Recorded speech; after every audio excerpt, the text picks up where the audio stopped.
Olá a todos, graça e paz.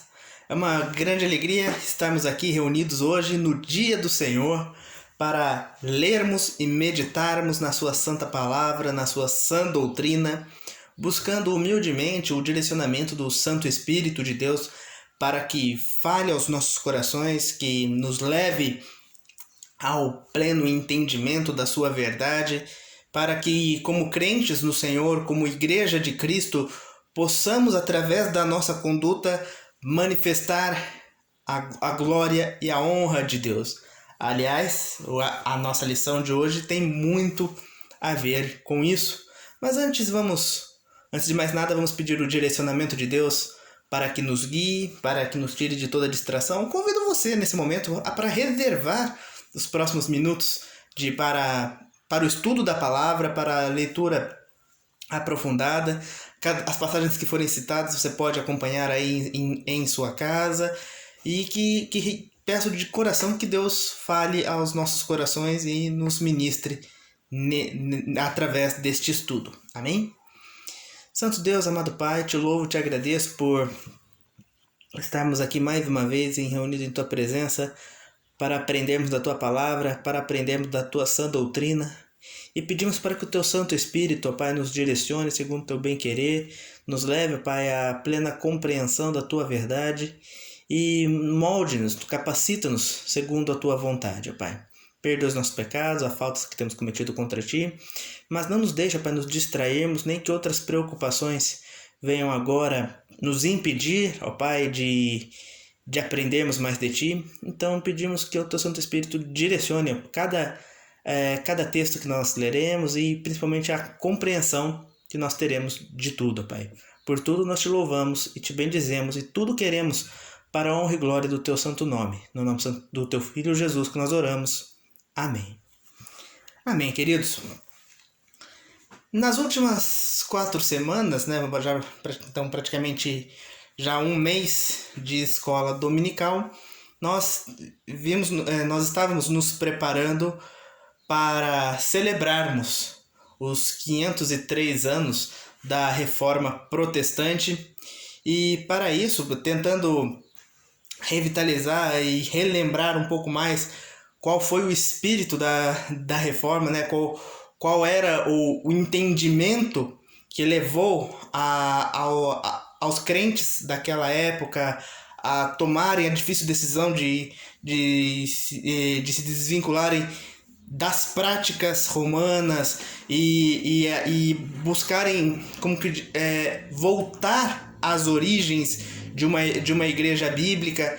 Então nós voltamos no último mês ensinando quais foram as 5 principais teses adotadas e ensinadas a partir da Reforma Protestante, aquelas teses que são fundamentais para o entendimento da obra da salvação de maneira bíblica, né? E então nós vimos o sola escritura, e entendemos que é através da palavra que Deus manifesta a sua vontade, através da sua palavra que Ele nos orienta, nos exorta e nos dá todo o alimento espiritual que nós necessitamos, e é através da sua palavra que nós, em primeiro lugar, tomamos ciência, né? Nós sabemos a respeito da salvação, nós sabemos a respeito da obra de Cristo. Então a salvação vem, claro, também por intermédio da pregação da palavra. A Bíblia mostra o papel fundamental que a palavra tem. E então nós vimos, é claro, o solus Christus, ou seja, que somente a obra de Cristo ela é expiatória, somente pelo trabalho de Jesus, pelo sacrifício de Jesus, nós obtemos verdadeira justificação, e os nossos pecados não são considerados, porque se fossem, todos nós, sem exceção, seríamos fatalmente condenados. Mas a justiça de Cristo, né, a obra dele somente nos é imputada, e isso nos purifica. Nós agora somos feitos co-herdeiro com ele, e isso é uma notícia maravilhosa. Vimos que o vínculo, que desde o momento que nós ouvimos a palavra, né, e recebemos do Santo Espírito para recebermos os benefícios da salvação, é a fé, é o crer. Entendemos que isso é um dom de Deus. Isso é a terceira tese que nós estudamos, o sola fide. vimos que a motivação de Deus para o critério de Deus para realizar toda essa obra não foi outro senão tão somente a graça. Ou seja, não foi por méritos, não foi porque nós pedimos para ser salvos, não foi porque nós, pelos nossos grandes feitos, alcançamos favores de Deus. Muito pelo contrário, Deus apenas fez o que fez de livre vontade. É um favor que Ele estendeu ao seu povo de forma gratuita, né? de forma livre e espontânea da sua parte. E agora nós vamos ver a última tese, também, é claro, com um enfoque especial na obra da salvação, mas que também se dirige à nossa vida como um todo, que é Soli Deo Gloria, ou seja, a Deus toda glória, que nada mais é que o propósito de tudo isso. Por que Deus realizou a obra da salvação? Ou melhor, né, por que Ele permitiu a queda? Né? Porque aprove ao Senhor resgatar alguns e não a outros? Por que todas as coisas acontecem? Por que Deus não condenou todos? Por que Deus não salvou todos? No final das contas, a resposta é: para tudo foi feito milimetricamente para a honra e glória do Criador de tudo. Deus é o centro do universo. Deus é a origem, Deus é o fim de todas as coisas. Nele tudo se concretiza, nele tudo se realiza. Ele é o autor da vida. Então nós vamos agora perceber pela própria palavra o quanto que tudo que nós fazemos, a nossa existência é um tributo de louvor ao próprio Deus. Vamos, é claro, pela palavra. Quando a gente fala acerca da glória de Deus, é impossível, né, a gente não começar pela passagem de Paulo aos Romanos, capítulo 11, verso 36, que diz: porque dele, e por meio dele, e para ele, são todas as coisas. A ele, pois, a glória eternamente. Amém. É válido lembrar que justamente o final do capítulo 11 encerra uma seção da carta de Romanos, onde Paulo trabalhou intensivamente com os seus leitores acerca da soberania de Deus na obra da salvação, da soberania de Deus em resgatar almas do inferno e levá-las agora para a vida eterna, levá-las à fé e ao entendimento da obra de Cristo Jesus, mostrando que Deus é quem executa todas as coisas. Ali no capítulo 9 é que Paulo vai falar sobre um tema tão polêmico para alguns, que é acerca da eleição, da predestinação, de que Deus livremente escolheu aqueles a quem ia salvar. Mostra que o plano de Deus ele se estende de forma ilimitada a quem ele quiser, ou seja, Deus não se condicionou a salvar apenas hebreus ou apenas gregos. Deus ele salva quem ele quiser. Ele precisou também no capítulo 10 ali explicar para os seus leitores também que isso não significa um abandono da parte de Deus, a promessa reservada ao povo de Israel, mas explica, né, que o verdadeiro Israel de Deus era aqueles que criam, não apenas os judeus circuncidados, aos observadores da lei, mas aqueles que tinham de fato fé na sua obra, aqueles que de fato ele preservou, né, em fé. E até que então, no capítulo 11, no final, ele encerra com essa expressão de louvor, de adoração, num ápice de reconhecer que Deus foi completamente soberano. Ele não precisou e nem precisa de nada para isso. Não houve ninguém que o aconselhasse, não houve ninguém que o direcionasse, ninguém para quem Deus tivesse que prestar contas de sua atitude, porque ele é totalmente pleno em si próprio. Ele não precisava da humanidade, ele não precisava do universo, ele não precisava de nada disso. Tudo ele fez de maneira tão livre, de maneira tão própria, ao que Paulo exclama em reverência e adoração: porque dele e por meio dele, para ele são todas as coisas. Ou seja, porque foi ele quem fez e para ele mesmo é quem ele fez todas as coisas. Tudo existe para Ele. Tudo Ele fez para Ele. Qual é o objetivo da criação? Glorificar a Deus. Qual é o fim principal do homem? Catecismo Maior e Breve Catecismo dizem claramente: o fim principal do homem é honrar a Deus e gozá-lo para sempre. Ou seja, é se alegrar, honrar a Deus e se alegrar nele para sempre. É para isso que Deus nos criou. A nossa existência gira em torno disso. E aí a gente pode pensar o seguinte: mas e quanto ao ímpio? E quanto às tragédias? E quanto às coisas ruins que acontecem? Nada disso deixa de cumprir o seu propósito. Tanto que quando Paulo explica sobre os propósitos da eleição, ele deixa claro que Deus ele é glorificado, Deus ele é glorificado na obra da salvação, porque ele mostra o seu amor, ele mostra a sua misericórdia, ele mostra a sua compaixão, estendendo um favor a um povo que não merecia favor, a pecadores que não mereciam ser alcançados, que somos nós não merecíamos ser alcançados, e ele mostra favor dessa forma, ao mesmo tempo que, condenando ímpios, ele também é glorificado da mesma forma, porque tanto quanto ele é misericordioso, ele também é justo e completamente santo, jamais permitindo a subsistência do mal na sua presença para sempre. Ou seja, quando Deus condena o pecado, quando Deus castiga o pecado, exerce o seu papel de supremo juiz, ele também é glorificado. Ele também está mostrando o seu próprio ser, ele também está expressando a plenitude do seu ser. Então, até mesmo a existência dos ímpios, por mais que muitos neguem a existência de Deus, relutem contra isso, queiram argumentar contra a autoria do mundo, a origem da humanidade e tudo mais, nem mesmo essas pessoas deixam de cumprir o papel de que elas existem para a glória de Deus.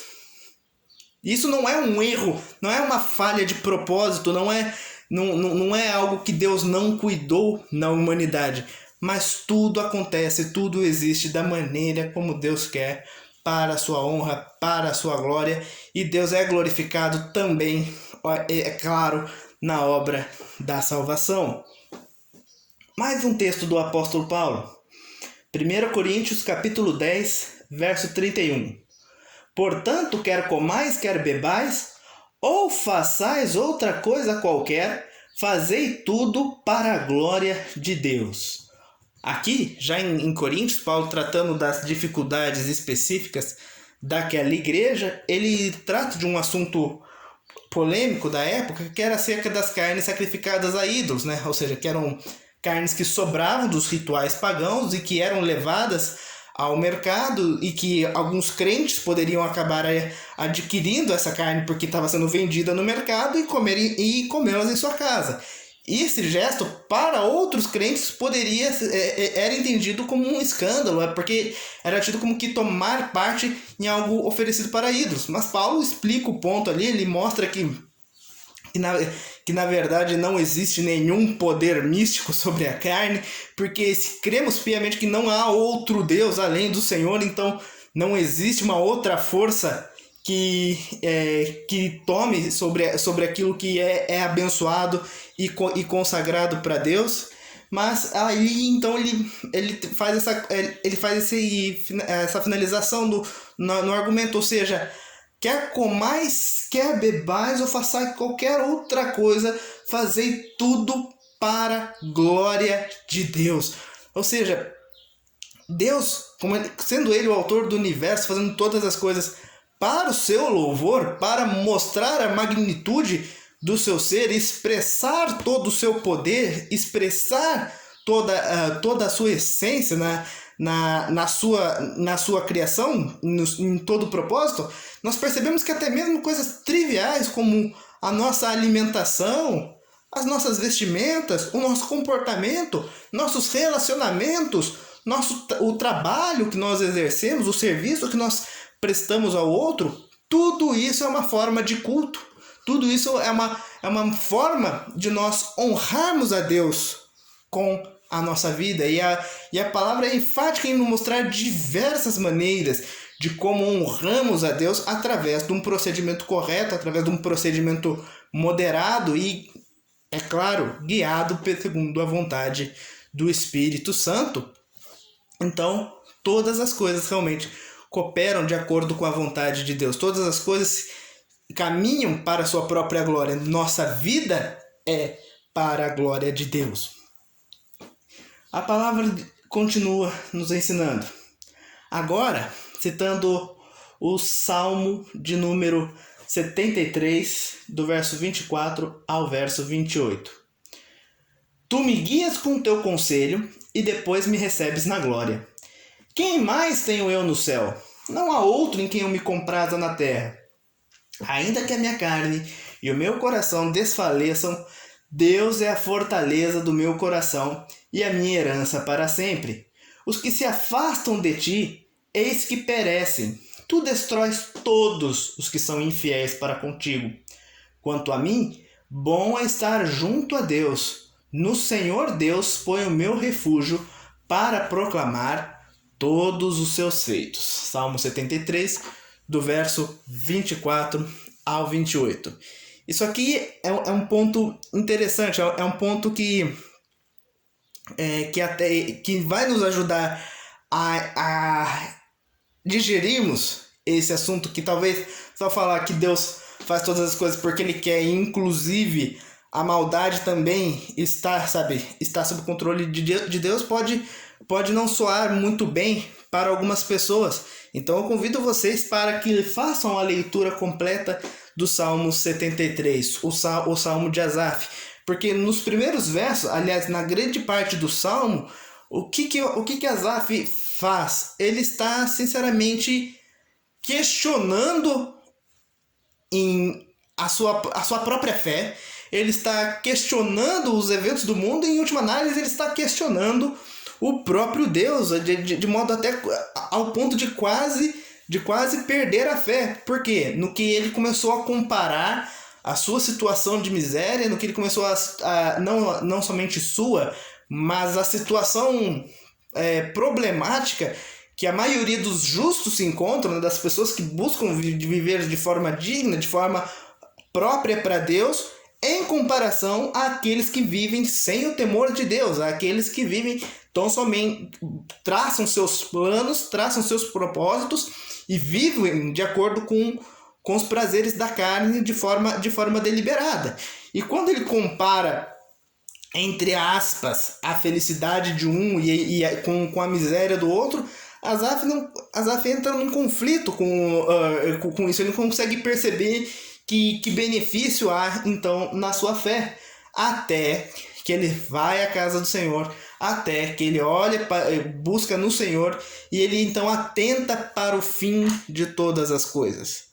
Até ele perceber que a vida do ímpio, em toda a sua injustiça, e que toda a maldade provocada pelo pecado e todas as mazelas que afligem sobre os justos, tudo que é de mais podre e perverso no mundo, Asaf consegue perceber que essas obras não durarão para sempre.